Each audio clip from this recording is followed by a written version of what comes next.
আমরা রব এবং রুবুবিয়াতটাকে যথাযথভাবে জানতে বুঝতে না পারি, তাহলে আমরা রুবুবিয়াতে কুফর এবং শিরিকে থেকেই নিজেদেরকে ইমানদার মুসলিম মনে করে আমরা আমল করে জান্নাতে যাওয়ার স্বপ্ন দেখব, কিন্তু প্রকৃতপক্ষে কোনোদিন জান্নাতে যাওয়া যাবে না।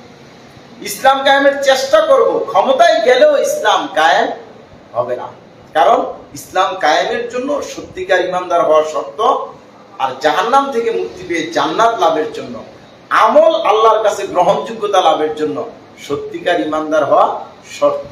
আর ইমানদার হতে হলে অবশ্যই সকল রব ত্যাগ করে আল্লাহকে একমাত্র রব হিসেবে গ্রহণ করতে হবে। রুবুবিয়াতে কুফর এবং শিরিক ত্যাগ করে রুবুবিয়াতে তাওহীদ গ্রহণ করতে হবে। এই জন্য রব এবং রুবুবিয়াত বিষয়টা আমাদেরকে অবশ্যই কি করতে হবে? জানতে হবে। আর উলুহিয়াতটা জানতে হবে কেন? কারণ আসলে ইবাদতের যে অনেকগুলো বিষয় আছে, এর মধ্যে সকল ইবাদতের মূল ইবাদতের মধ্যে সর্বোত্তম ইবাদত হলো উলুহিয়াতে তাওহীদ এর সাক্ষ্য প্রদান করা। লা ইলাহা ইল্লাল্লাহ এটা হলো সর্বোত্তম শাখা। যত আমল আছে সবগুলো আমলের মধ্যে প্রধান আমল হলো কি? সাক্ষ্য দাও, এই উলুহিয়াতে তাওহীদের সাক্ষ্য দাও। তাইলে আমরা যদি ইলাহ এবং উলুহিয়াত যথাযথভাবে না বুঝি, তাহলে আমাদের সকল ইবাদতের যে মূল ইবাদতটা উলুহিয়াতে তাওহীদ, ইবাদত একমাত্র আল্লাহর করার সাক্ষ্য প্রদান করা, এই ক্ষেত্রে যায় আমরা সঠিক অবস্থানে আসতে পারব।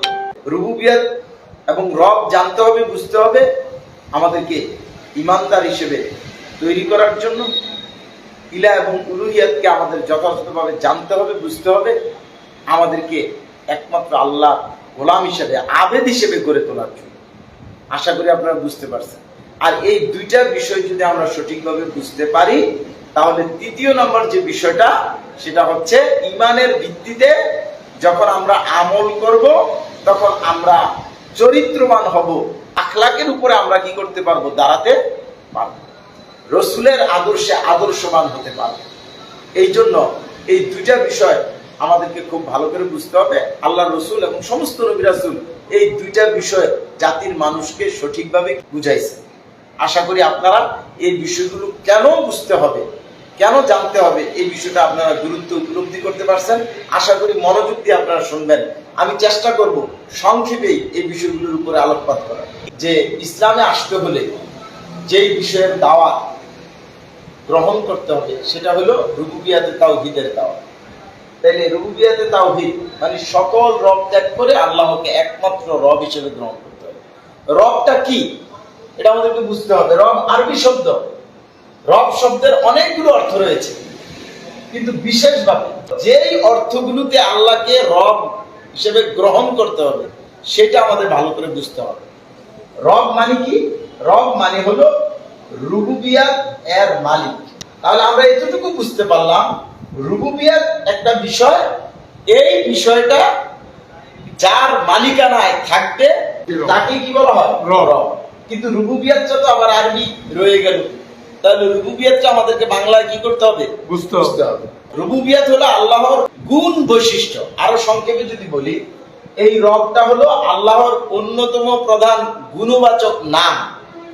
আল্লাহর যত গুণ আছে, এই প্রত্যেকটা গুণের কারণে আল্লাহর এক একটা কি আছে? নাম আছে। যেমন আল্লাহ দয়া করেন, দয়া করার গুণটা কার আছে? আল্লাহর আছে। এই জন্য আল্লাহ দয়ালু। সৃষ্টি করার গুণটা আল্লাহ রাব্বুল আলামিনের আছে। সৃষ্টি করার গুণটা আল্লাহর মধ্যে থাকার কারণে আল্লাহ সৃষ্টিকর্তা। আইন দেওয়ার গুণটা আল্লাহর মধ্যে আছে, এই জন্য আল্লাহ আইন দাতা। রুবুবিয়াতটা আমাদের ভালো করে বুঝতে হবে। রুবুবিয়াত প্রকৃতপক্ষে একটা গুণের নাম না, আল্লাহর অন্যতম প্রধান গুণের নাম। এর মানে হলো আল্লাহর যতগুলো গুণ আছে, সবগুলো গুণকে একসাথে করার পরে যেই জিনিসটা তৈরি হয়, এটার নামই হচ্ছে কি? রুবুবিয়াত। আর এই রুবুবিয়াত, এই গুণটা দিয়ে কি বোঝানো হয়েছে? সমস্ত গুণের সমষ্টি, গুণ সমূহ। ধরেন বোঝানোর জন্য বলছি, আল্লাহ রাব্বুল আলামিনের 100টা গুণ আছে। কয়টা? 100। তাহলে 100টা গুণের জন্য আল্লাহর আবার 100টা গুণবাচক নাম আছে। প্রত্যেকটা গুণের একটা করে গুণবাচক নাম হলে 100টা গুণ হলে কয়টা গুণবাচক নাম আছে? 100টা। তাহলে এই একটা গুণ আল্লাহর আছে, এটা প্রকাশ করে একটা গুণবাচক নাম। কিন্তু আল্লাহর সবগুলো গুণ একত্রিত হইয়া হইল রুবুবিয়াত। আর এই রুবুবিয়াত গুণটা যার আছে তিনি হলেন রব। তাহলে রব বলে কি আল্লাহর একটা গুণের মালিক এটা প্রকাশিত হলো, না আল্লাহ সমস্ত গুণের মালিক এটা প্রকাশিত হলো? সমস্ত গুণের মালিক। সমস্ত গুণের মালিক। তাহলে আল্লাহ সমস্ত গুণের মালিক।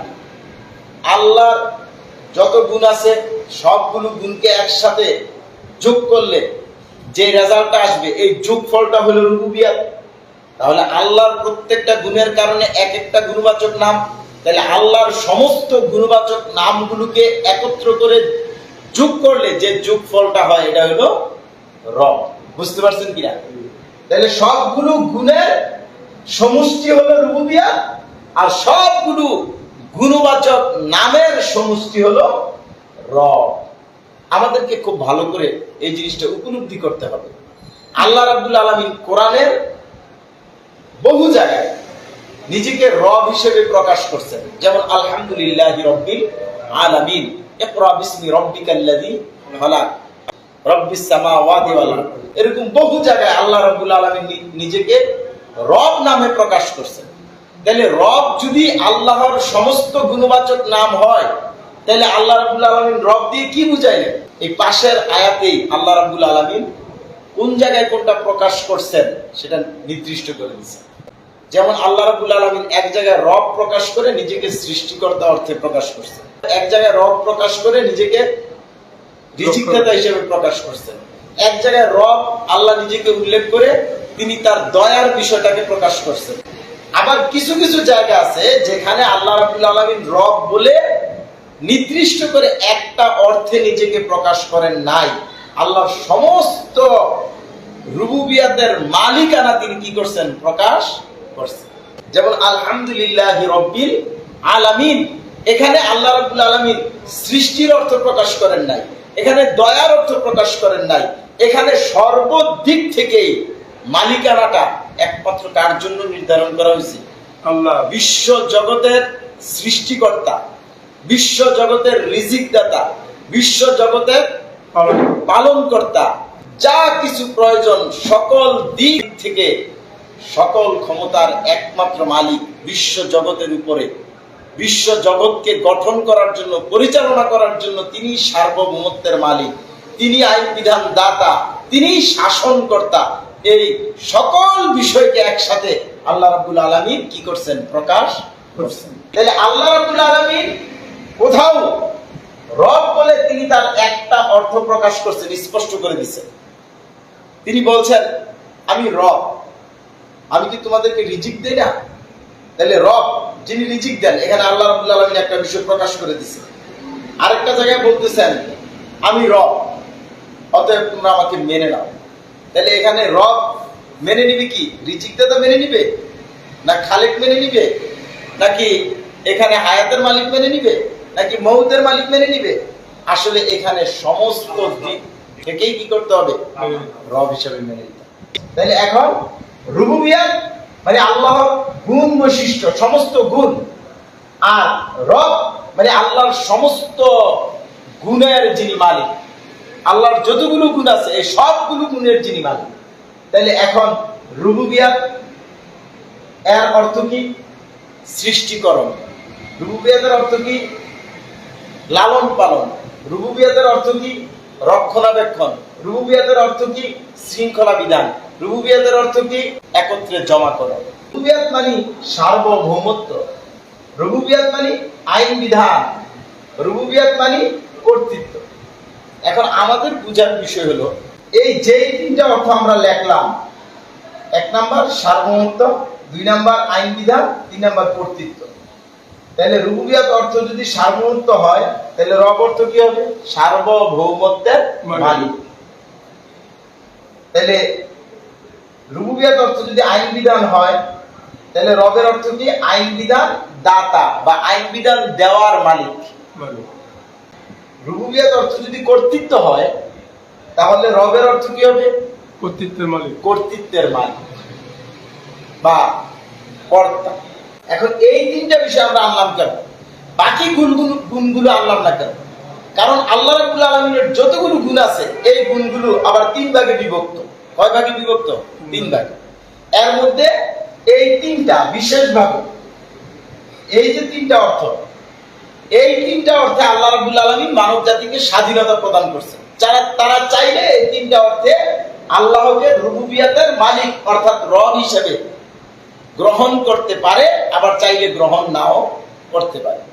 স্বাধীন জীবন, স্বাধীন ক্ষেত্র, কয়টা অর্থে?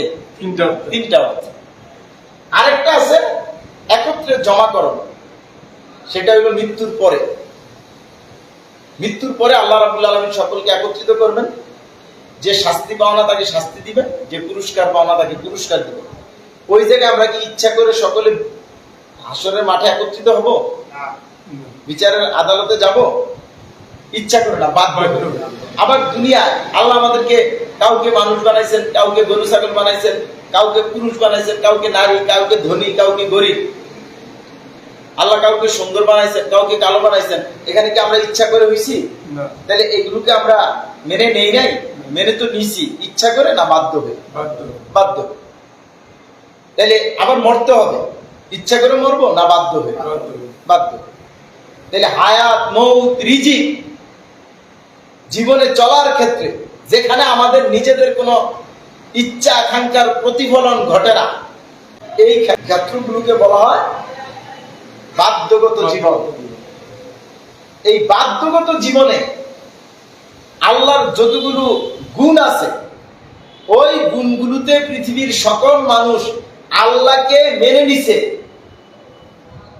এই তিনটা ছাড়া বাকি সবগুলো গুণের মালিক, মানে বাকি সবগুলো গুণকে একসাথে বলে যদি রুবুবিয়াত বুঝান, তাহলে এই তিনটা অর্থ ছাড়া বাকি সবগুলো অর্থে অর্থাৎ রুবুবিয়াতের মালিক কাকে মেনে নিছে? রব আল্লাহকে মেনে নিছে। কিন্তু কয়টা অর্থে জাতির মানুষ অমান্য করে? তিনটা অর্থে। তাহলে যেই অর্থগুলোতে মানুষ বাধ্য হয়ে মেনে নেয়, মেনে নিতে বাধ্য, ওই জায়গায় তো মানার দাওয়াত দেওয়ার কোনো দরকার নাই।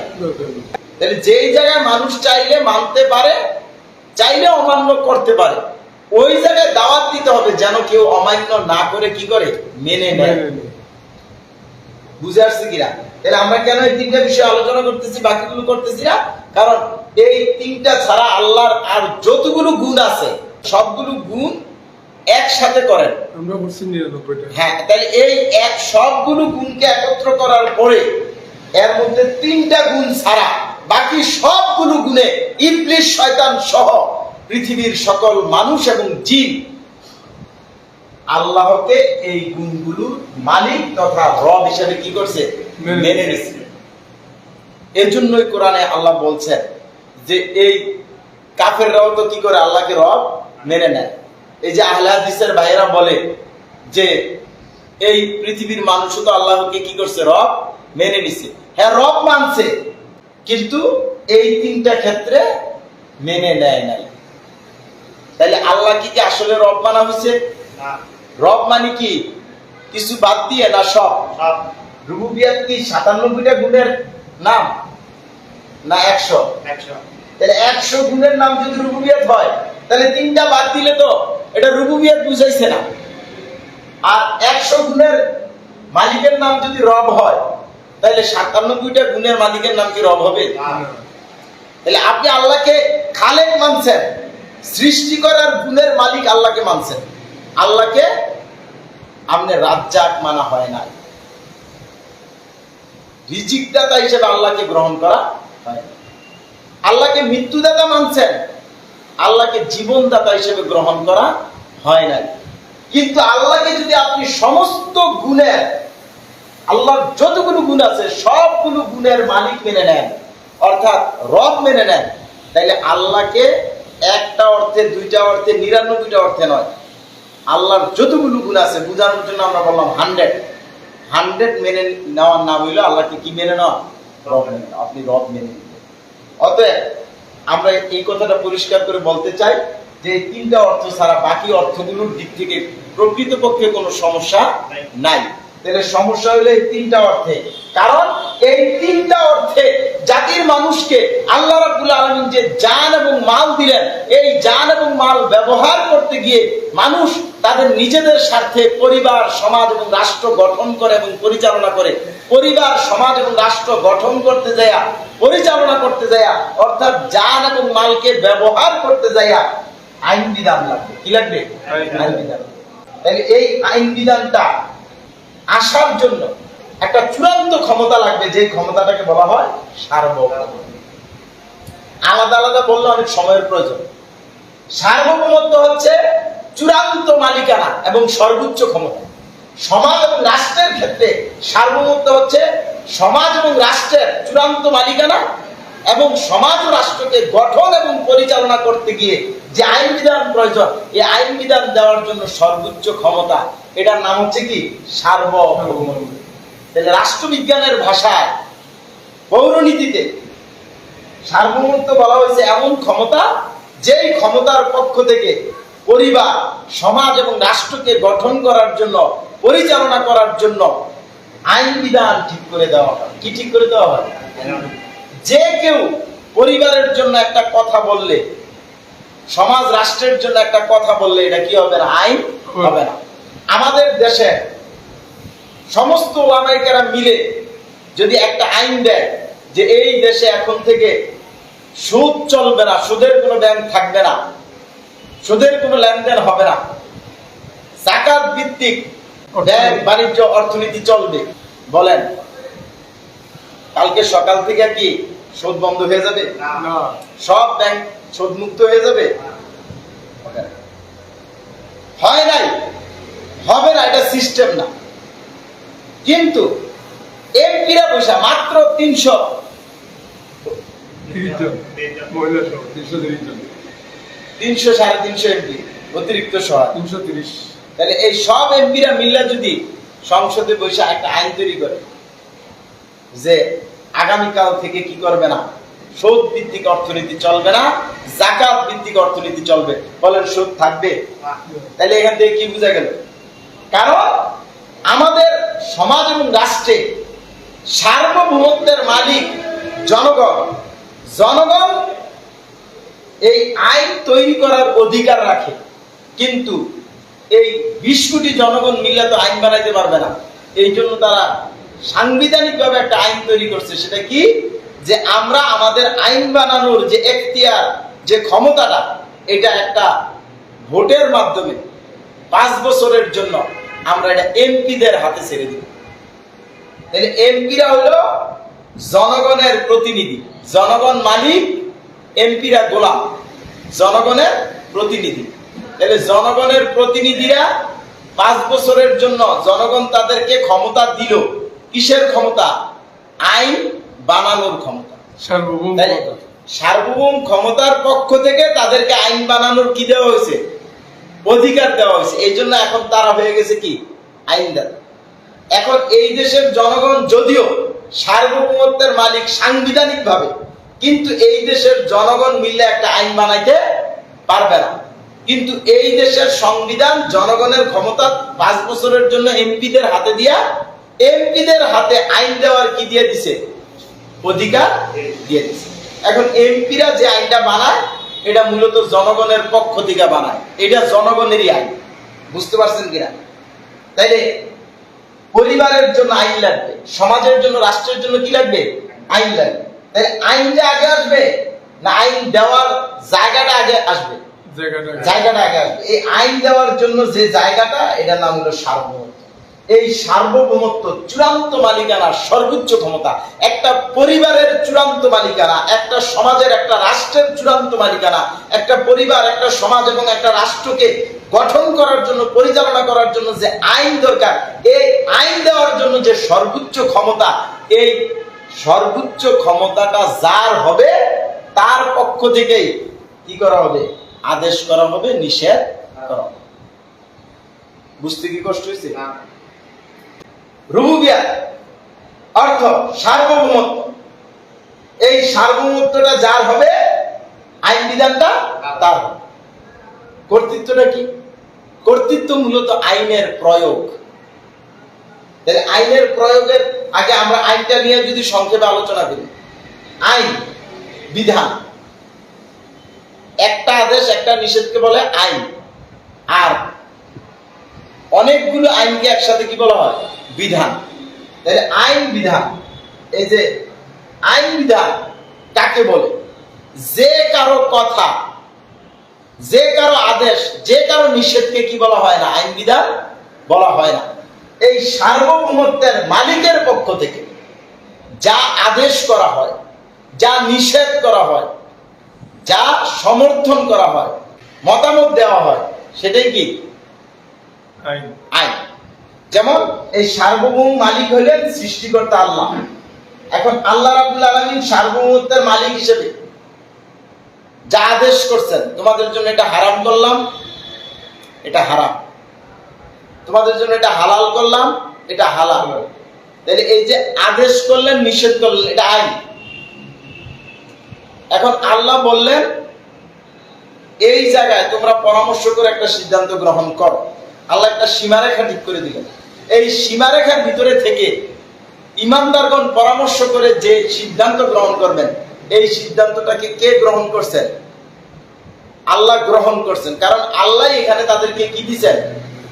সুযোগ দিচ্ছেন, একটা সীমারেখা করে দিচ্ছেন। এই জিনিসগুলো হারাম, এই জিনিসগুলো হালাল। এখন হারামের মধ্য থেকে কোনটা গ্রহণ করবা এরকম কোনো সুযোগ দেওয়া হয় না। হালালের মধ্য থেকে কোনটা গ্রহণ করবা এই ক্ষেত্রে তোমরা পরামর্শ করে সিদ্ধান্ত গ্রহণ করো। তাইলে যেই জায়গায় আল্লাহ সীমানা দিলেন, ওই সীমানার ভিতরে থেকে যদি ইমানদারগণ পরামর্শ করে কোনো সিদ্ধান্ত গ্রহণ করেন, তাহলে ওই সিদ্ধান্তটা আল্লাহ অ্যাকসেপ্ট করেন, গ্রহণ করেন। তাহলে আল্লাহ গ্রহণ করার কারণে ওইটা আর ইমানদারদের আইন থাকে না, মানুষের আইন থাকে না, ওই আইনটা হয়ে যায় কার? আল্লাহ। তাহলে আপনি পরামর্শ করে ইমানদাররা একটা সময় ঠিক করলো যে এতটার সময় কি হবে, আমরা সালাত আদায় করব, জামাত হবে। আমিরের পক্ষ থেকে, ইমামের পক্ষ থেকে যে সিদ্ধান্তটা আসলো পরামর্শ ভিত্তিক আল্লাহর বিধান অনুযায়ী, ওই সিদ্ধান্তটা আসার পরে আল্লাহ ওটাকে অ্যাকসেপ্ট করছেন। এই জন্য এখন ওই সিদ্ধান্তটা ফলো করা ফরজ। তাহলে এটা ফরজ হলো কি? ইমামের, আমিরের বিধান হিসেবে না আল্লাহর বিধান হিসেবে? আল্লাহর বিধান। তাহলে প্রকৃতপক্ষে কি কথাটা এটা ঠিক আল্লাহ করছিলেন নাকি নেতা করছিলেন? নেতা করার পর এটা আল্লাহর আইন হলো কেন? কারণ এখানে আল্লাহ যে সীমারেখা দিছে, ওই সীমারেখার ভিতরে থেকে নেতা এই সিদ্ধান্ত নিছেন, আর ওই সিদ্ধান্তটাকে আল্লাহ কি করছেন? অ্যাকসেপ্ট করছেন, উনি সমর্থন করছেন। বুঝে আসছে কিনা? তাইলে সার্বভৌম মালিকের পক্ষ থেকে যা আদেশ করা হয়, যা নিষেধ করা হয়, যা সমর্থন করা হয়, যা গ্রহণ করা হয়, এগুলো কি? আইন। আইন। সার্বভৌম মালিকের পক্ষ থেকে না হইয়া কেউ যদি আইনের নামে চালায় যায়, এটা কি আইন হবে? তাহলে আমাদের রাষ্ট্রে আজকে যে ইসলাম প্রতিষ্ঠিত নাই, আল কোরআন বিরোধী সংবিধান, গণতন্ত্র প্রতিষ্ঠিত, সৌদি আরবে মুসলমানদের প্রাণ কেন্দ্র সৌদি আরব, নাকি নবী রাসূলের দেশ, ওই দেশে ইসলাম প্রতিষ্ঠিত নাই, আছে রাজতন্ত্র। চীনে ইসলাম নাই, সমাজতন্ত্র। মিয়ানমারের সামরিকতন্ত্র। বিশ্বের বিভিন্ন রাষ্ট্রে বিভিন্ন নামে ইসলাম বিরোধী ব্যবস্থা, মানব রচিত ব্যবস্থা, আল কোরআন বিরোধী সংবিধান কি আছে? প্রতিষ্ঠিত আছে। আর এই আল কোরআন বিরোধী যত সংবিধান আছে, এই সকল সংবিধান বলতেছে সমাজ এবং রাষ্ট্রের ক্ষেত্রে মানুষের স্বাধীন জীবন গঠন করার জন্য, পরিচালনা করার জন্য যে আইন দরকার, এই আইন দেওয়ার জন্য সার্বভৌমত্বের মালিক সৃষ্টিকর্তা আল্লাহ না। সৃষ্টিকর্তা আল্লাহর পরিবর্তে সার্বভৌমত্বের মালিক হচ্ছে মানুষ। যেমন গণতন্ত্রে বলছে সার্বভৌমত্বের মালিককে জনগণ, রাজতন্ত্র বলছে সার্বভৌমত্বের মালিককে রাজা, সামরিকতন্ত্র বলছে সেনাবাহিনী, একনায়কতন্ত্র বলছে নায়ক। তাহলে নায়ক বলেন, সামরিক বাহিনী বলেন, শ্রমিক বলেন, আর জনগণ বলেন, এরা কি আল্লাহ না মানুষ?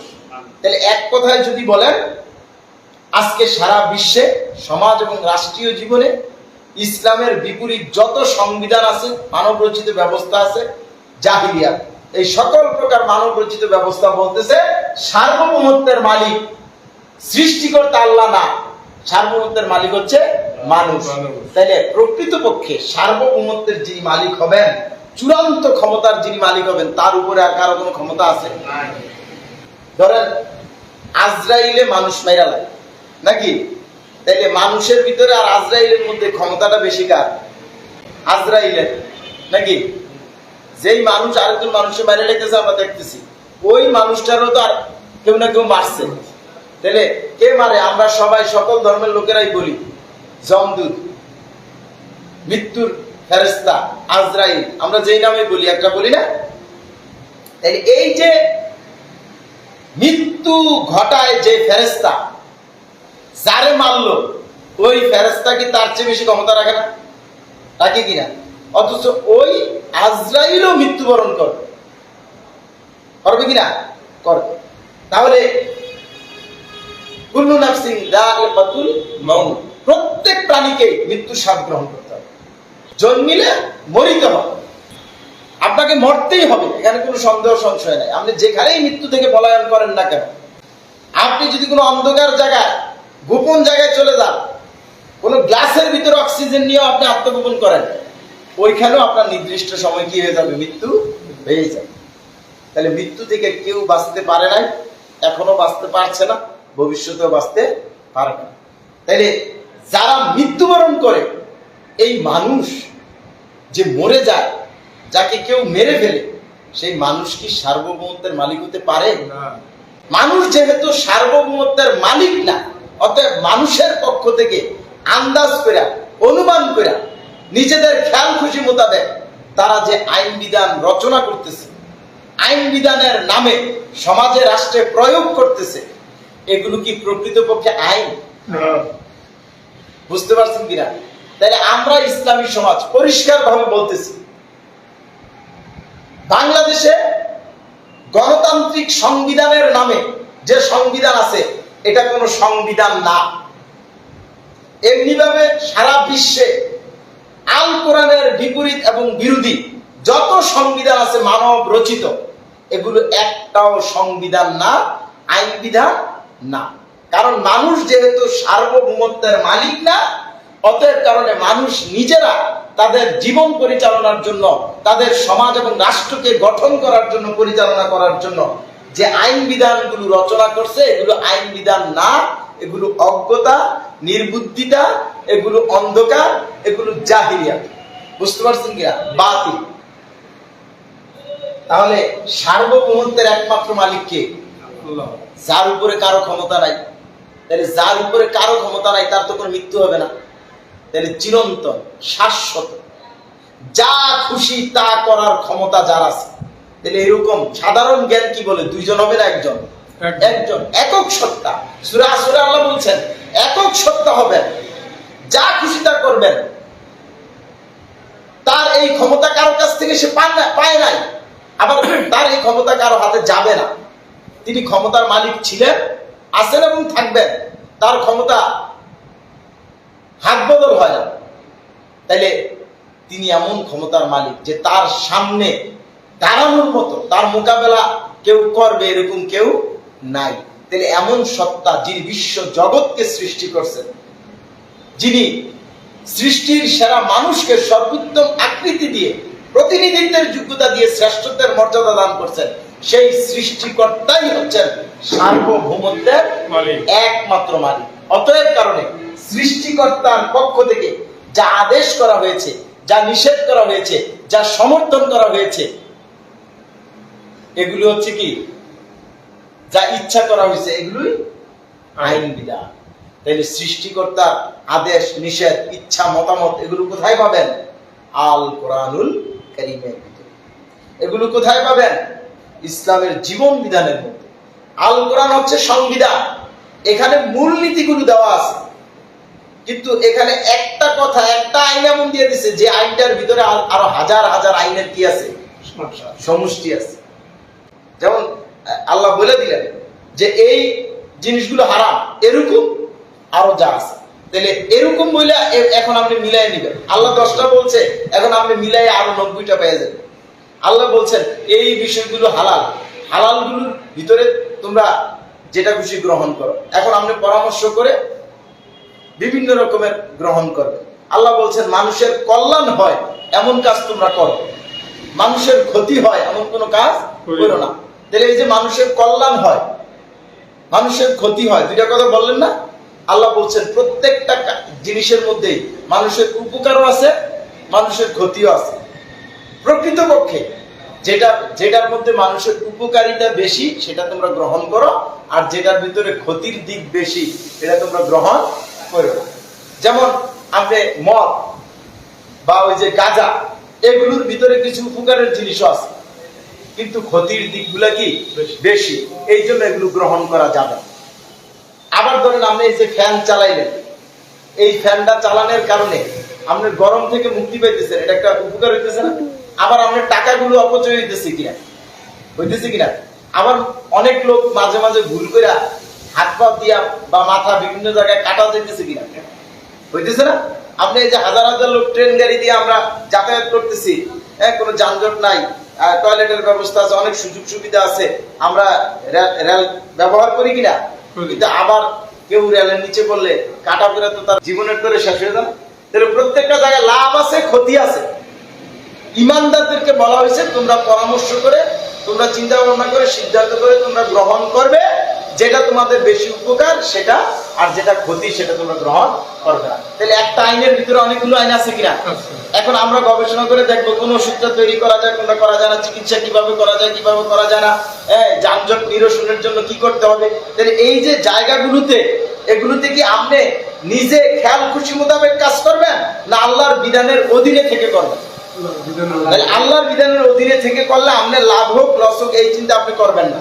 আপনি চিন্তা করবেন জাতির মানুষের লাভের অংশটা বেশি কোথায়। কথা বুঝতে পারছেন? এই যে বড় বড় ফ্লাইওভার বানায় রাখছে, এরকম বহু জিনিস বানায় রাখছে, রাষ্ট্রের 30 জন লোকের উপকার হয় আর 70 জন লোকের কি হয়? ক্ষতি হয়। অথচ আপনি কাজটা এমন ভাবে করা উচিত এই রাষ্ট্রের 70 জন লোকের উপকার হবে, 30 জন লোকের ক্ষতি হইলেও কোনো সমস্যা নাই। কারণ তারা সামর্থ্যবান, তারা চাইলে হেলিকপ্টার দিয়ে যাইতে পারে না? তাহলে আপনি দ্রুততার দরকার কি প্রাইভেট কারওয়ালা না লোকাল বাসওয়ালা? কথা বুঝতে পারছেন কিনা? তাহলে প্রাইভেট কারওয়ালা তো হেলিকপ্টার দিয়ে যাওয়ার যোগ্যতা রাখে, কিন্তু তার জন্য আপনি কি করলেন? কোটি কোটি টাকা খরচ করে আপনি এগুলো করলেন। আমি বলতেছি না যে সবগুলো ফ্লাইওভারে এরকম হয়েছে, কোনোটা হয়েছে আবার কোনোটা সঠিকও আছে। তাহলে আসলে প্রকৃতপক্ষে আপনি একটা এই কাজ ঠিক করতেছেন, একটা বিল পাস করতেছেন আপনার স্বার্থের জন্য, আপনার দলকে টিকায় রাখার জন্য, আপনার কিছু কাছের লোককে পেট পকেট ভারী করার জন্য, অথচ এই জাতির 12টা বেজে যেতেছে। আর যদি প্রকৃতপক্ষে আপনি ইমানদার হইতেন, আপনি মুসলিম হইতেন, আল্লাহর বিধান দিয়ে নেতা হইতেন, আল্লাহর বিধানের সরকার হইতেন, তাহলে আপনি চিন্তা করতেন যে এই রাষ্ট্রের সাধারণ মানুষের কিসে উপকার হবে আর কিসে ক্ষতি হবে। বুঝে আসছে কিনা কথাগুলো? তাইলে সার্বভৌমত্ব এটা কোনো মানুষের হতে পারে না, সার্বভৌমত্ব একমাত্র সৃষ্টিকর্তা আল্লাহরই হবে। অতএব আল্লাহই একমাত্র রব, আল্লাহই সার্বভৌমত্বের মালিক। আর আল্লাহ একমাত্র সার্বভৌমত্বের মালিক হওয়ার কারণে আল্লাহ যা আদেশ নিষেধ করছেন, সমর্থন করছেন, এগুলি হচ্ছে কি আইন বিধান, আল কোরআন, ইসলাম, জীবন বিধান। আর কর্তৃত্বটা কি? কর্তৃত্ব হলো আইনের প্রয়োগ। কারণ সার্বভৌমত্বের মালিক হয়ে যদি আইন না দেন তাহলে তো হবে না। সার্বভৌমত্বের মালিকের কাজই হচ্ছে কি করা? আইন দেওয়া। আর আইন দিলেন, কিন্তু আইনগুলো বইয়ের পাতায় থাকলো, গীতার মতো পাঠ করা হলো, কিন্তু ওই আইন দিয়া বিচার হইল না, ওই আইন দিয়া পরিবার, সমাজ, রাষ্ট্র পরিচালিত হইল না। তাহলে কি ওই আইনটা যে জন্য দেওয়া হয়েছিল মানুষের কল্যাণের জন্য, মানুষের নিরাপত্তার জন্য, মানুষকে ঐক্যবদ্ধ করার জন্য, মানুষের জীবনের সমস্যা সমাধান করার জন্য, সুশাসনের জন্য, মানুষ যেন অধিকার লাভ করতে পারে, সকল ধর্মের লোকেরা যেন একসাথে মিলেমিশে সুন্দরভাবে বসবাস করতে পারে, এই পরিস্থিতিটা কি আনা সম্ভব যদি আইন প্রয়োগ না হয়? তাহলে এই যে আইনটা প্রয়োগ হবে, আইনের প্রয়োগকে বলা হয় কর্তৃত্ব। বুঝতে পারছেন কিনা? তাইলে সার্বভৌমত্বের মালিক সৃষ্টিকর্তা আল্লাহ, তিনি চূড়ান্ত ক্ষমতার মালিক হিসেবে আদেশ করলেন চোরের হাত কেটে দাও। তাহলে চোরের হাত কাটতে হবে, এটা হলো আইন। এখন একজন ইসলামী রাষ্ট্রের রাষ্ট্রপ্রধানের পক্ষ থেকে একজন চোরকে ধরে আল্লাহর বিধান অনুযায়ী প্রকৃতপক্ষে যার হাত কাটা যায়, এইরকম চোর হলে রাষ্ট্রের কল্যাণের জন্য, ওই চোরের কল্যাণের জন্য, জাতির কল্যাণের জন্য আল্লাহর বিধানকে কার্যকরী করে তার হাতটাকে কি করা হবে? কাটা হবে। এই যে তার হাতটা কাটা হইলো, এখানে কর্তৃত্ব হইল কার?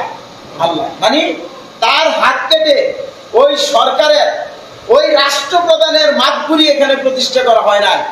এখানে আল্লাহর ক্ষমতা, আল্লাহর যে মাতগুলি, আল্লাহর যে কর্তৃত্ব, এটা কি করা হইল? প্রতিষ্ঠা করা।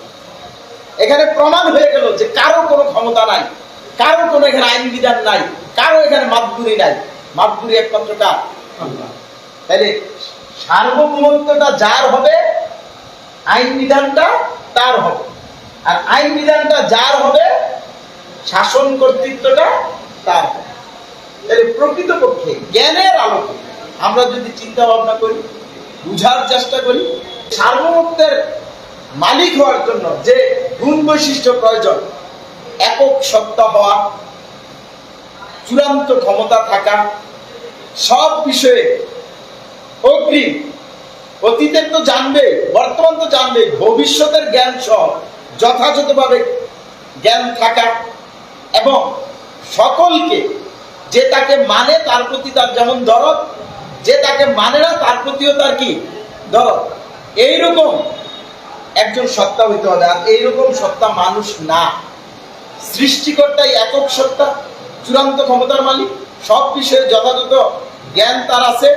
এবং তিনি যেহেতু গোটা সৃষ্টি জগৎকে সৃষ্টি করছেন, তিনি যেহেতু মুসলিম অমুসলিম পৃথিবীর সকল মানুষগুলোকে তিনি মায়া করে, দয়া করে সৃষ্টি করে শ্রেষ্ঠত্বের মর্যাদা দিচ্ছেন, এই জন্য তিনি সকলকে ভালোবেসে সকলের কল্যাণের জন্য কি দিবেন? বিধান দিবেন। অতএব সার্বভৌমত্বের মালিক হওয়ার যোগ্যতা কোনো মানুষের নাই, হতেই পারে না। সার্বভৌমত্বের মালিক হওয়ার মতো যোগ্যতা একমাত্র সৃষ্টিকর্তা আল্লাহ। অতএব আল্লাহ রুবুবিয়াতের একমাত্র মালিক, আল্লাহ একমাত্র রব। এটা বুঝে আসছে কিনা? তাহলে আল্লাহ একমাত্র রব, এটা আমাদের ব্রেনে রাখতে হবে। আল্লাহ একমাত্র রব। এখন আমি এটা বোঝানোর জন্য সার্বভৌমত্ব, আইন বিধান, কর্তৃত্ব মানে রুবুবিয়াত, আর এই তিনটা বিষয় রুবুবিয়াত, রুবুবিয়াতের মালিক মানে রব।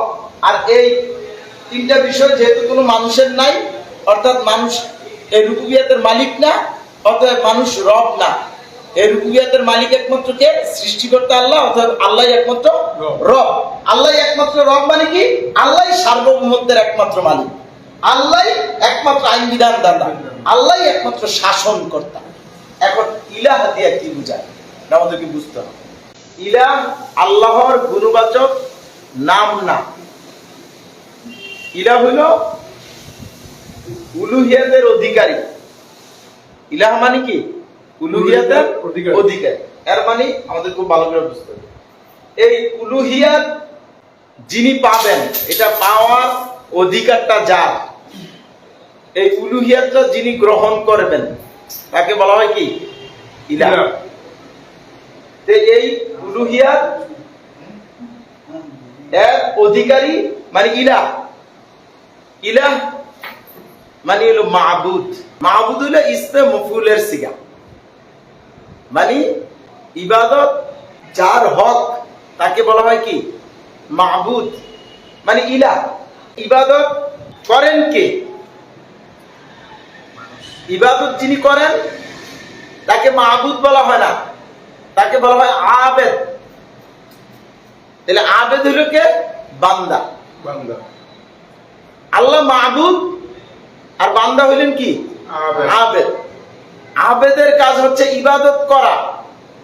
তাহলে ইবাদতটা সম্পাদন করবেন, ইবাদতটা করে দিবেন বান্দা। আর বান্দা যে ইবাদত করলো, সেই ইবাদতটা গ্রহণ করবেন কে? আল্লাহ। তাহলে আল্লাহ যে ইবাদত গ্রহণ করবেন, ইবাদতটা আল্লাহর হক। আল্লাহ ইবাদত পাওয়ার যোগ্য সত্তা, আল্লাহ মাহবুদ, এটা হলো আল্লাহ ইলাহ। অনেকে না বুঝে এই ক্ষেত্রে একটা মারাত্মক ভুল ব্যাখ্যা দিয়ে থাকে। সেটা কি? যে আল ইলাহু আল্লাহ থেকে আসছে, তাহলে আল্লাহ যেই কথা, ইলাহ কি একই কথা। এটা মারাত্মক ধরনের একটা ভুল। আল্লাহ নিজেই বলছেন, ইন্নী আনাল্লাহু রাব্বুল আলামিন, নিশ্চয় আমি আল্লাহ বিশ্ব জগতের কি রব। আবার আল্লাহ বলছেন, আনি আবুদুল্লাহ, তোমরা কি করো? আল্লাহর জন্য ইবাদত করো। তাহলে ইবাদতটা কার জন্য করতে হবে? আল্লাহর জন্য। এখন ইলাহ আর আল্লাহ এক না। আল্লাহ হইল এই গোটা সৃষ্টি জগতের মূলে একজন স্রষ্টা আছেন, যিনি সব কিছুকে নাই থেকে সৃষ্টি করছেন, সংরক্ষণ করতেছেন, সবকিছুকে পরিচালনা করতেছেন, সবকিছুকে ঠিকঠাক রাখতেছেন, সবকিছুকে ধ্বংস করতেছেন। এই সমস্ত কার্যক্রমগুলো যিনি করেন, সেই সৃষ্টিকর্তা, তার নাম হচ্ছে আল্লাহ। আর আল্লাহ কে? কে সেই সৃষ্টিকর্তা আল্লাহ? তার পরিচয় হচ্ছে আল্লাহই হচ্ছেন এই বিশ্ব জগতের একমাত্র রব। তাহলে আল্লাহর পরিচয়টা কি? আল্লাহ হচ্ছেন বিশ্ব জগতের একমাত্র রব। তাহলে ইলাহ, আল্লাহ বিশ্ব জগতের রব হিসেবে। রব মানে কি? সার্বভৌমত্বের মালিক। রব মানে কি? আইন বিধান দাতা। রব মানে শাসন কর্তা।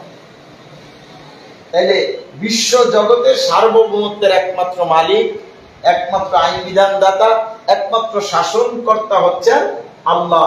অতএব আল্লাহ একমাত্র রব। আর আল্লাহ একমাত্র রব বিধায়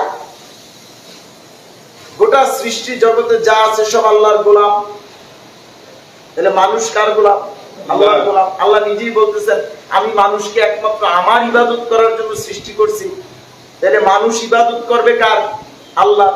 তাহলে আল্লাহর ইবাদত যে মানুষ করবে, তাহলে ইবাদতের আবেদটা কে? ইবাদতের আবেদ মানে ইবাদত সম্পাদনকারী কে? মানুষ। মানুষ। আর ইবাদত গ্রহণ করবেন মাবুদ, ইলাহ কে? আল্লাহ। তাহলে আল্লাহই রব, আল্লাহই ইলাহ। কিন্তু এই ক্ষেত্রে আমরা অনেকে না বুঝার কারণে তালগুল পাকায় ফেলছি। খুব ভালো করে বুঝতে হবে, রব হচ্ছে আল্লাহর অন্যতম প্রধান গুণবাচক নাম। আল্লাহর যতগুলো গুণ আছে সবগুলো গুণের মালিক আল্লাহ, মানে আল্লাহর রব। আর আল্লাহর রব বিধায় তিনি ইলাহ। কারণ রব না হয়ে ইলাহ হওয়ার কোন সুযোগ নাই। যিনি রব তিনি ইলাহ। তাহলে ইলাহ মানে কি? উলুহিয়াত বা ইবাদত এর অধিকারী, মানে অর্থাৎ যার জন্য ইবাদত করা হয়, ইবাদতটা যার হক, যিনি ইবাদত গ্রহণ করেন তাকে কি বলা হয়? ইলাহ। তাহলে ইবাদতটা কি? উলুহিয়াত মানে ইবাদত। ইবাদত মানে কি? এক নম্বর অর্থ হলো দাসত্ব। দাসত্ব মানে হলো দাসের যে অবস্থা, দাসের গোলামের যে ভাব, তিনি যে গোলাম, এই জিনিসটা যে প্রকাশ করলেন, এই প্রকাশের যে ভাবটা, যে বহিঃপ্রকাশটা, এটার নাম হলো দাসত্ব। তাইলে দাসের ভিতরে অবশ্যই দাসত্ব থাকবে। তাইলে দাসত্বটা এটা আল্লাহর গুণ না। দাসত্বটা কার গুণ? মানুষের, বান্দার গুণ। বান্দার কাজ হচ্ছে দাসত্ব করা। আর তিনি যে দাসত্ব করবেন, দুর্বলতা প্রকাশ করবেন, হীনতা নগণ্যতা প্রকাশ করবেন, এই দুর্বলতা, হীনতা, নগণ্যতাটা যে গ্রহণ করবেন, অর্থাৎ যাকে উদ্দেশ্য করে দুর্বলতা প্রকাশ করা হয়, হীনতা নগণ্যতা প্রকাশ করা হয়, তিনি হচ্ছেন কি? ইলাহ। তাইলে দাসত্ব বান্দার গুণ, আর এই দাসত্ব পাওয়ার হকটা হইল সৃষ্টিকর্তা আল্লাহর। এই কারণে আল্লাহ এটা অধিকার, এটা আল্লাহর কি গুণ না, এটা আল্লাহর অধিকার। এই জন্য তিনি ইলাহ, এই জন্য তিনি ইলাহ, অধিকারী। উলুহিয়াত পাওয়ার অধিকারী, ইবাদত পাওয়ার যোগ্য সত্তা। এটা আমরা দাসত্বটা বুঝলাম। আনুগত্য, আনুগত্য মানে হলো হুকুম পালন করা, অনুসরণ করা, আইন বিধান পালন করা। এই আনুগত্য আবার যদি এটা আইনের ক্ষেত্রে হয়, এটা যদি আল্লাহর ক্ষেত্রে হয়, তখন এটা হবে আইন পালন। আর যদি এটা বান্দার ক্ষেত্রে হয়, নেতার ক্ষেত্রে হয়, তাহলে এটা হবে কি? অনুসরণ, অনুসরণ, অনুকরণ। তাহলে আল্লাহর অনুসরণ অনুকরণ হয় না। যখন বলছে আতিউল্লাহ, এর মানে হলো কি? আল্লাহর আনুগত্য করা, হুকুম পালন করো, আল্লাহর আদেশ পালন করো, আল্লাহর আইনের আনুগত্য করো, আল্লাহর আইন পালন করো। আর যখন বলা হয়েছে আতিউর রসুল, অর্থাৎ রসুলের আইন পালন করো, এটা বলে নাই। এখানে বলছে রসুলের অনুসরণ অনুকরণ করো। ঠিক যেভাবে আল্লাহ রসুল করতেছেন, করতে বলছেন, তোমরা সেভাবেই কি করো? করো। তাহলে আনুগত্য মানে আইন পালন। এখানে ইলার ক্ষেত্রে আনুগত্যের অর্থ হবে আইন পালন। তাহলে আইন পালন করলে একদিকে আনুগত্য হবে, আরেকদিকে বান্দার কি হবে? দাসত্ব হবে। বুঝতে পারছেন কি? আইন পালনের মাধ্যমে সে প্রমাণ করলো সে মালিক না, সে কি? গোলাম। তাইলে দাসত্ব, আইনের আনুগত্য। উপাসনাটা কি? উপাসনা মানে হলো মুহতাজ হওয়া, মুখাপেক্ষী হওয়া। আপনার যত প্রয়োজন আছে, এই প্রয়োজন যিনি পূরণ করবেন, আপনি তার কাছে ধর্ণা দিবেন, তার মুখাপেক্ষী হবেন, তার গুণ কীর্তন গাইবেন, অনুনয় বিনয় করবেন, কাকুতি মিনতি করবেন, তার প্রশংসা করবেন। এগুলো হলো কি? উপাসনা। তাহলে দাসত্ব যার হক, দাসত্বটা যিনি পাও না, আনুগত্য অর্থাৎ আনুগত্যটা যিনি পাও না, আইনের আনুগত্যটা যিনি পাও না, উপাসনা অর্থাৎ যিনি সকলের চাওয়া পূরণ করেন, আসলেই যার গুণ কীর্তন গাওয়া দরকার, যার কাছে ধর্ণা দেওয়া দরকার, যার অনুনয় বিনয় করা দরকার, এইরকম অধিকারী সত্তাকে আল্লাহ। অর্থাৎ দাসত্বটা একমাত্র আল্লাহর হবে, আনুগত্যটা একমাত্র আল্লাহর হবে, উপাসনাটা একমাত্র কার হবে? আল্লাহর হবে। তাইলে দাসত্ব একমাত্র আল্লাহ, আনুগত্য একমাত্র আল্লাহর, উপাসনা একমাত্র আল্লাহ যদি হয়, তাহলে আল্লাহ হয়ে গেল একমাত্র ইলাহ। আর যদি দাসত্ব আল্লাহর হয়, পাশাপাশি গায়রুল্লাহর হয়, আনুগত্য আল্লাহর হয়, আবার মানুষের আইনেরও আনুগত্য হয়, উপাসনা আল্লাহর হয়, আবার গায়রুল্লাহর হয়, তাইলে ইলাহ একমাত্র আল্লাহ হইল না, আল্লাহ ইলাহ হইল, পাশাপাশি মানুষ গায়রুল্লাহ অন্যরাও কি হইল? ইলাহ হইল। তাহলে আমরা এতক্ষণ যে আলোচনা করলাম, এটাকে বুঝার জন্য একদম সংক্ষেপে একটা যোগ হিসাব বুঝাই দিতেছি, একটু ভালো করে লক্ষ্য করো। তাহলে আমরা কি বলতেছিলাম? রব মানে রুবুবিয়াতের মালিক।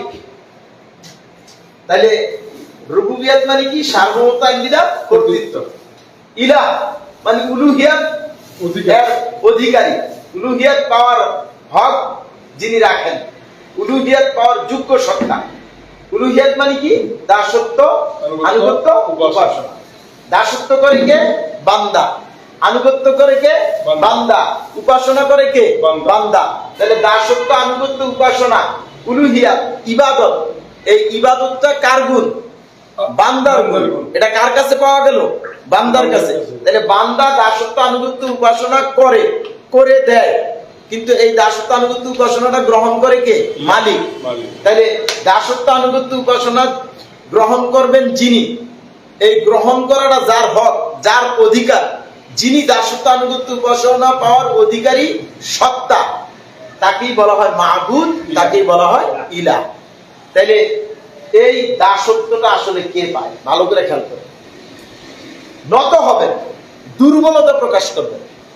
কিসের? আরেক দুর্বলের কাছে না সবলের কাছে?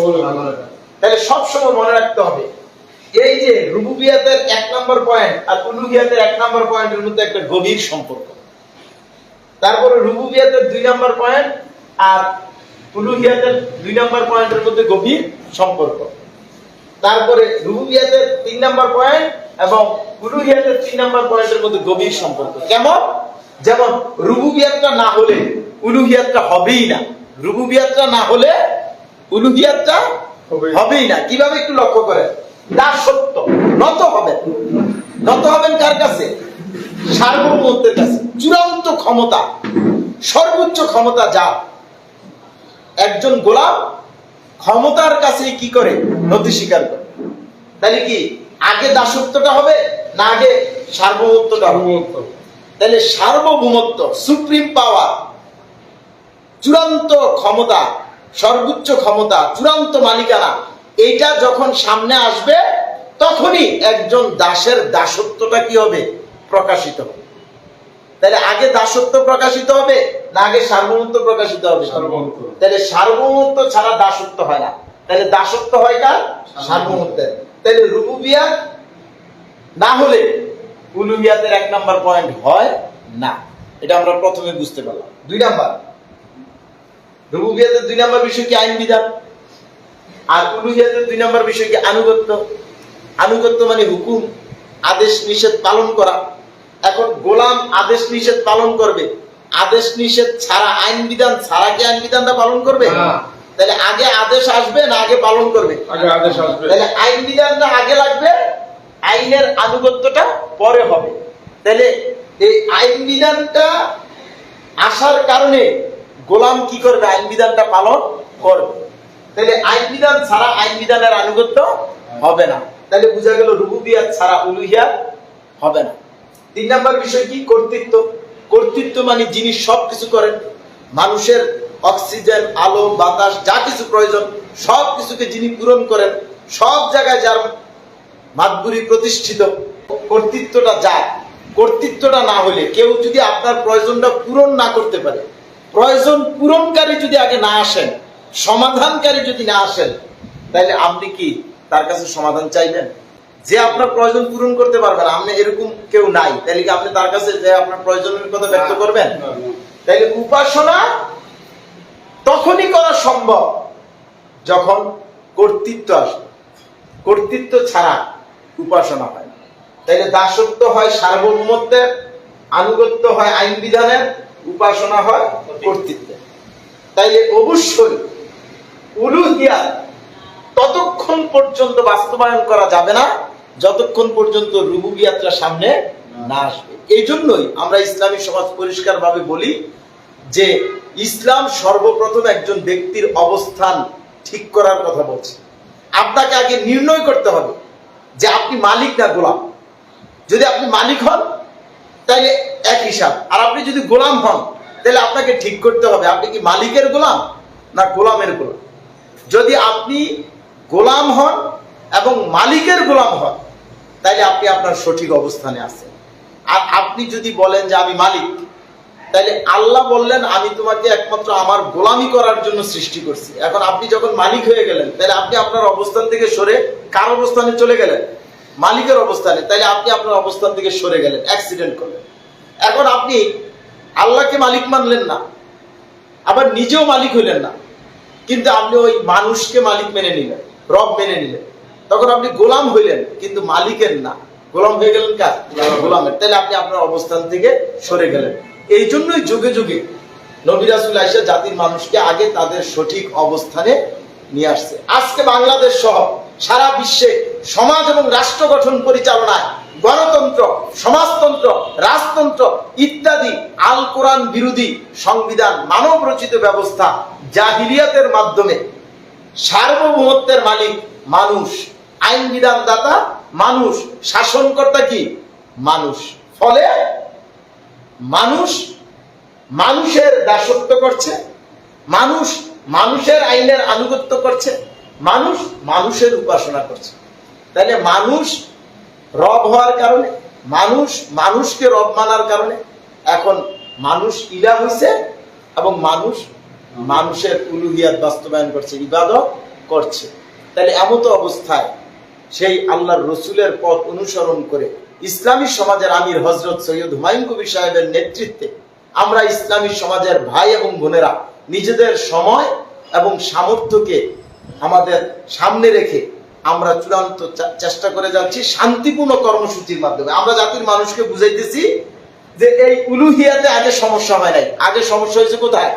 রুবুবিয়াতে। কারণ এই জাতির মানুষ গণতন্ত্র, রাজতন্ত্র, সমাজতন্ত্রের মাধ্যমে সার্বভৌমত্বের মালিক মানুষকে মেনে নেওয়ার কারণে মানুষ আজকে মানুষকে ভয় করতেছে, মানুষের কাছে আজকে মানুষের গোলামি করতেছে। মানুষকে আইনদাতা শাসনকর্তা মেনে নেওয়ার কারণে মানুষের বানানো আইন বিধান পালন করে মানুষের গোলামি করছে। আজকে মানুষকে শাসনকর্তা মেনে নেওয়ার কারণে মানুষের উপাসনা করছে, গায়রুল্লাহর উপাসনা করছে। অর্থাৎ মানুষকে রব হিসেবে মেনে নেওয়ার কারণে মানুষকে ইলা হিসেবে কি করছে? স্বীকার করছে। তাইলে এই দুই জায়গায় গন্ডগোল হওয়ার কারণে এই দুইটার বাস্তবতা হইল নেতৃত্ব।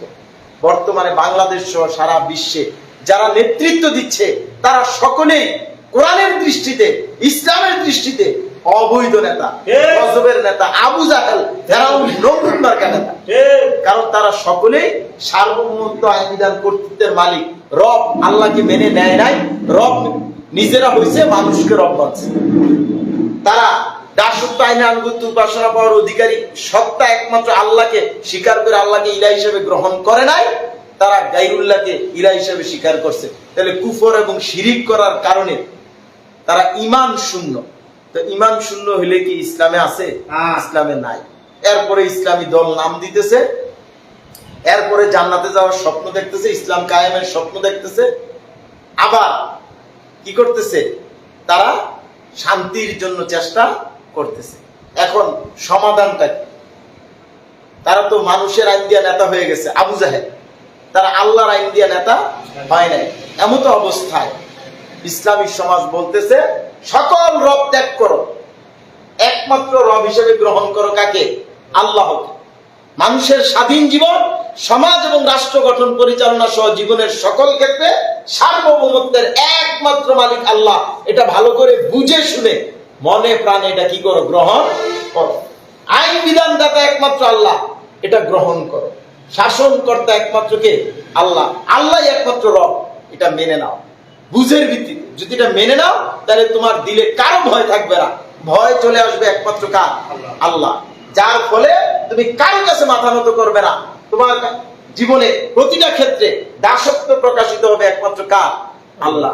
তুমি জীবনের প্রতিটা ক্ষেত্রে, ইসলাম গ্রহণের ক্ষেত্রে, ইসলামের ভিতরে জীবন গঠন করার ক্ষেত্রে, সমাজ এবং রাষ্ট্রে ইসলাম প্রতিষ্ঠার ক্ষেত্রে এবং ইসলামকে টিকায় রাখার ক্ষেত্রে, প্রত্যেকটা ক্ষেত্রে তুমি আইন বিধান পালন করবা কার? একমাত্র আল্লাহ। একমাত্র আল্লাহর আইনের আনুগত্য করবা এবং উপাসনা করবা একমাত্র কার? আল্লাহ। তাহলে এইভাবে যদি তুমি সকল ইলাহ ত্যাগ করে আল্লাহকে একমাত্র ইলাহ স্বীকার করে ঈমান গ্রহণ করো, যার বাস্তবায়নে সমাজ এবং রাষ্ট্র সহ জীবনের সকল ক্ষেত্রে শর্তহীন ভাবে অনুকরণ পাওয়ার অধিকারী একমাত্র নেতা আল্লাহ রসুল হযরত মুহাম্মদ সাল্লাল্লাহু আলাইহি ওয়াসাল্লামকে গ্রহণ করে তার আনুগত্য স্বীকার করতে হবে। এইভাবে যদি কোনো ব্যক্তি বুঝের ভিত্তিতে মনে প্রাণে বিশ্বাস করে, গ্রহণ করে, মেনে নেয়, ঘোষণা দেয়, অঙ্গীকার করে, তাহলে সে হবে ঈমানদার। এই ঈমানদারদেরকে আল্লাহ বলছেন তোমাদের জান এবং মাল ব্যয় করে সমাজ এবং রাষ্ট্রে ইসলাম প্রতিষ্ঠার লক্ষ্যে শান্তিপূর্ণ কর্মসূচির মাধ্যমে ঈমানের দাওয়াত দিয়ে ঈমানদারদের একটা সমাজ গঠন আন্দোলন গড়ে তোলো। যেভাবে আল্লাহর রসুল আল্লাহর বিধান অনুযায়ী কি করেছিলেন? গড়ে তুলছিলেন। তোমাদেরকে ঈমানদার নেতার নেতৃত্বে ঐক্যবদ্ধ হয়ে ঈমানদার নেতার পরিচালনায় থেকে এই কাজটা কি করতে হবে? করতে হবে। আলহামদুলিল্লাহ, আমরা ইসলামী সমাজের আমির হযরত সৈয়দ হুমায়ুন কবির, উনি বর্তমানে সারা বিশ্বের জন্য আল কোরআনের দৃষ্টিতে ঈমানদার নেতা। আমির ওনার নেতৃত্বের আনুগত্যের বায়াত গ্রহণ করে আমরা রসুলের তরিকে আল্লাহর বিধান অনুযায়ী কাজ করে যাচ্ছি। আল্লাহ রাব্বুল আলামিন সেই লক্ষ্যে জাতির মানুষকে বুঝে শুনে অবস্থান ঠিক করে সঠিকভাবে দায়িত্ব পালন করার তৌফিক এবং যোগ্যতা দান করুক। সকলে বলি আমিন। ওয়া মা আলাইনা ইল্লাল বালাগ।